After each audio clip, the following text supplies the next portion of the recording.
If you have $100,000, you are already 1/3 of the way to $1 million. Most people think that 100,000 is only 10% of the journey. They look at the numbers, do the basic subtraction, and assume they have 90% of the mountain left to climb. That logic is fundamentally wrong. The math behind this will completely change how you think about money and why the first 100,000 is the most brutal yet most important part of your life. By the end of this video, you will know exactly what stage of wealth building you are in and what your next move should be to reach that 7-figure mark.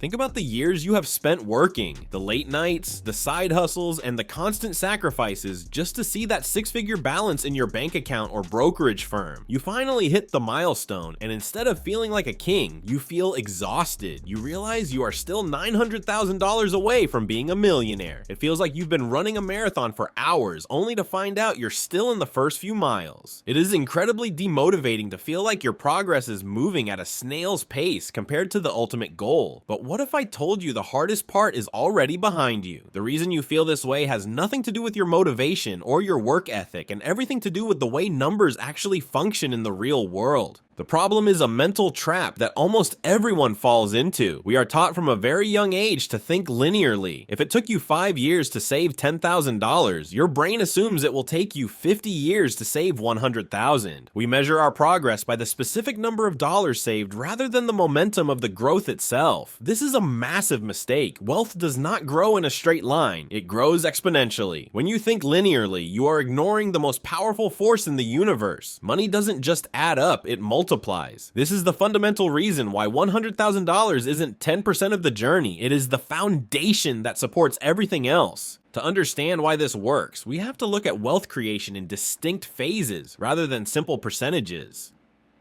Phase 1 is the journey from 0 to 100,000. This phase is slow, manual, and often painful. It is powered almost entirely by your labor. Phase 2 is the journey from 100,000 to roughly 400,000. This is where the momentum begins to shift. Phase 3 is the journey from 400,000 to 1 million. This is the stage where compound interest does the majority of the heavy lifting. If you look at the time involved, the picture becomes clear. On average, if you are investing consistently with a standard return, the time it takes to reach that first 100,000 is nearly equal to the time it takes to go from 100,000 to 500,000. Think about that. The time you spent grinding for that first 10% of the total dollar amount actually covers about 1/3 of the total time needed to reach the $1 million finish line. That is why 100,000 is the psychological and mathematical turning point. It is roughly 1/3 of the journey in terms of time and effort, not the final destination. Once you cross that threshold, the rules of gravity begin to change for your finances. The reason the first 100,000 is the hardest is that you have absolutely no leverage. When you start at 0, your money isn't working for you because there isn't enough of it to matter. If you have $1,000 and it grows by 10%, you made $100. That's a nice dinner, but it doesn't change your life. In these early stages, your savings rate is far more important than your investment returns. Your discipline, your ability to say no to consumerism, and your work ethic are the only engines driving the car. Compounding is technically happening, but the returns feel invisible because the balance is too low. This is where most people quit. They don't see the needle moving, so they assume the system is broken. But if you have hit that 100,000 mark, you have already beaten the hardest odds. You have proven you have the discipline that 90% of the population lacks. There is a specific inflection point that most people miss entirely. I call it the snowball moment. This is the point where your annual investment returns start to rival your annual contributions. Imagine you are saving $20,000 a year. When your portfolio hits a certain size, a simple 7 or 8% annual gain will result in more than $20,000 of growth. Suddenly, your money is working harder than you are. You are contributing your labor, but your capital is matching you dollar for dollar. This is where the exponential curve starts to verticalize. This is also the most dangerous time for an investor because it is where people tend to get reckless or scared. They see the numbers getting larger and they want to start tinkering with the strategy, often slowing themselves down just as the engine is finally catching fire. After you cross the 100,000 mark, your entire strategy must evolve. Wealth building becomes less about working harder and more about allocation and extreme patience. Early on, you could bridge a gap in your investments by working overtime. Later on, your primary weapon is time. Compounding requires non-interruption. The biggest risk to your $1,000,000 goal is no longer a low salary, it is lifestyle inflation, overtrading, or making fear-based decisions during a market downturn. You have to realize that the goal is no longer speed, it is consistency. You have built the machine, now you just have to let it run without getting your fingers caught in the gears. If you are currently below the $100,000 mark, do not feel discouraged. You are not behind. You are simply in the hardest chapter of the book.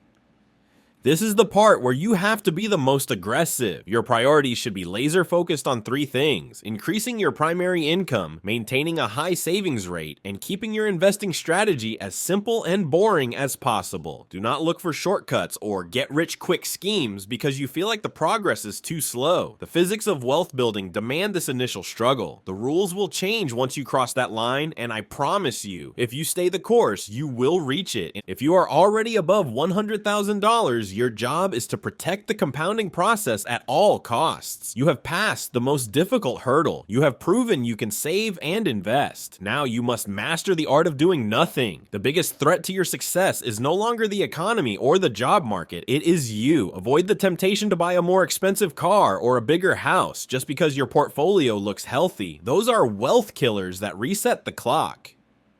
Focus on the fact that your money is now a living entity that grows while you sleep. Your decisions should become fewer, but more impactful. We need to restate the core truth. $100,000 isn't a small milestone. It is the hardest one you will ever achieve. It represents the transition from a laborer to a capitalist. It is the bridge between chasing money and having money chase you. If you have reached it, your identity should shift. You are no longer someone who is trying to build wealth. You are someone who is maintaining and directing momentum. The friction of the start is over. The heavy lifting is done. From here on out, the math is on your side. Take a second to reflect on your journey so far. Ask yourself, am I still acting like someone who is desperately chasing that first 100,000, or am I acting like someone who is strategically compounding toward a million? The mindset you carry into this next phase will determine how fast the rest of the journey takes. If you found this breakdown helpful and it changed your perspective on your own progress, make sure to like the video and subscribe for more deep dives into the mechanics of financial freedom. Comment below and let me know where you are on your journey. Are you in the grind to 100,000, or are you watching the snowball finally start to roll? Every step counts, but now you know exactly how much the step you're on is actually worth. Keep going. The math is in your favor.